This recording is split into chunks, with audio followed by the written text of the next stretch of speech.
One of the surprises of initiating a one-to-one program was how much individual teachers might be accustomed and very happy with the way they're already doing things and unwilling to change.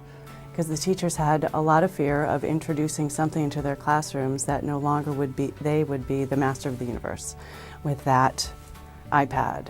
They knew instinctively that all of their students would know much more about this device that was being introduced into their classroom. Teachers are pretty autonomous.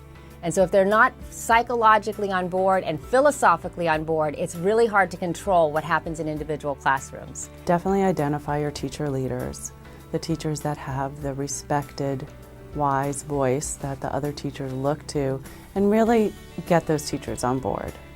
Identifying those faculty who were really ready to go forward and who wanted to pioneer, and really supporting them, making it possible for them to innovate and use their classrooms as a lab. Because what that is, number one, you keep them on your faculty. You keep them part of the process, and then they also start doing these exciting things that other faculty can look at. I think it's important to grow the mindset of the community in small steps. One of the ways that I think is very crucial to that is having the faculty feel safe with technology. And what I mean by that isn't necessarily that everything works all the time, but that they know that there are people out there to help them. When I first started with an iPad, the tendency is to use it when it just doesn't make sense just because it's there.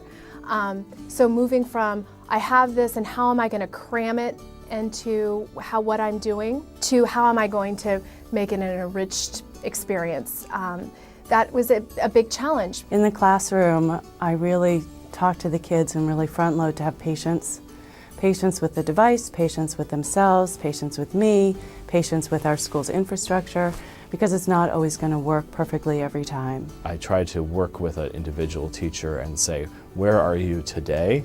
What would you like to do this week or this month or this unit, or whatever unit of measurement makes sense for that teacher, and have a success early on. Even as adults, we recognize that all of us learn in different ways. And so for some teachers, it was fine to sit in a large group setting and doing professional development with tech.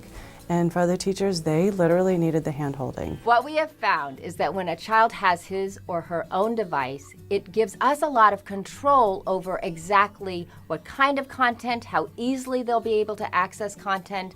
It's enabled teachers to more effectively flip the classroom. And the teacher who feels like the complete novice, they will be supported no matter what. And that, to me, has been a big part of our program being successful, because people get so excited for each other. And then they want to know, how did you do that? And then they think, oh, I could apply that here, or I could do this in unit here. And that's where the fire keeps going. But I think at the beginning, as an administrator, you have to be selling and persuading and encouraging and not just demanding and enforcing.